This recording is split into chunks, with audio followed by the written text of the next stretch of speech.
Assalamualaikum warahmatullahi wabarakatuh. Kenalkan, nama saya Ahmad Kior yang pertama dari Prodi Teknik Gas Kesrek atau PJKR, NIM 3012385, Universitas TGRI Islam Pari Kota Gunjau. Di sini saya akan menjelaskan apa itu manajemen olahraga.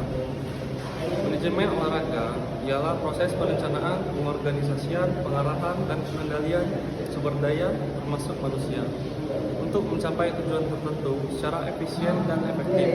Manajemen mencakup berbagai aspek seperti pengelolaan waktu, pengambilan keputusan, kepemimpinan, dan pengawasan. Ada juga berbagai jenis manajemen seperti 1. Manajemen proyek, dan 2. Manajemen sumber daya manusia, dan 3. Manajemen keuangan. Itulah sedikit penjelasan dari saya akhiri. Wabillahi taufiq wal hidayah. Wassalamualaikum warahmatullahi wabarakatuh.